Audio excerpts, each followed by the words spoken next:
Balita Express.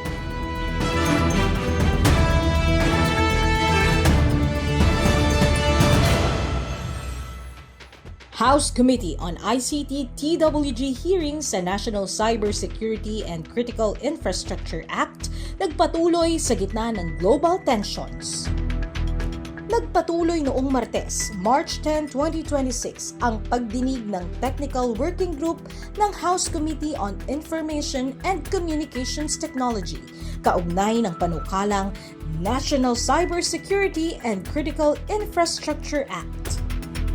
Idinaos ang naturang pagdinig sa Speaker Belmonte Hall, South Wing Annex ng House of Representatives of the Philippines Compound sa Quezon City. Pinamunuan ito ni Representative Nat Oducado, kinatawan ng isang tahanan party list at chairman ng ICT Technical Working Group. Well, it's first of its kind ulit kasi wala pa tayong cybersecurity bill from the past. And it's even more relevant ngayon kasi maraming cybersecurity threats and maraming incidents na nangyayari. It's even more exacerbated lalo na merong global tension kasi doon nangyayari yung hacking, yung mga intervention not just from foreign but also local. So which is why we need a bill that will address that growing national concern. Layunin ng panukalang batas na palakasin ang cybersecurity ng bansa at protektahan ang mga kritikal na infrastruktura tulad ng banking systems, telecommunications, energy networks at iba pang mahahalagang serbisyo.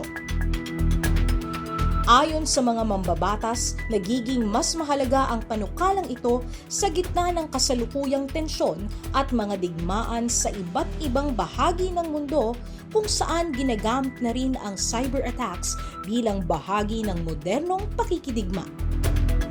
Sa pamamagitan ng batas na ito, layong mapatatag ang depensa ng Pilipinas laban sa mga banta sa digital infrastructure at maprotektahan ang seguridad ng bansa.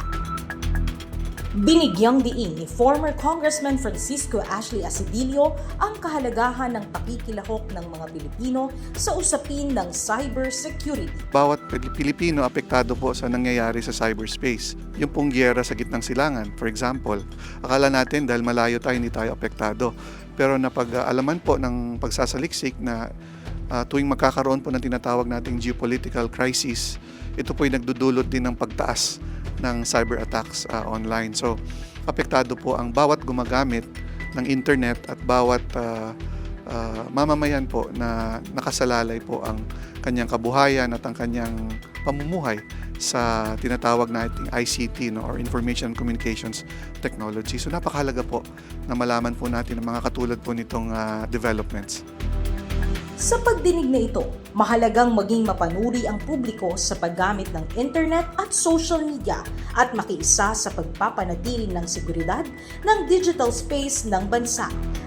Dahil ang cybersecurity ay hindi lamang responsibilidad ng pamahalaan, kundi ng buong mamamayan. Ito si Risa Caliao para sa Balita Express, dito sa Live Radio. Tatak Totoo. Balita Express.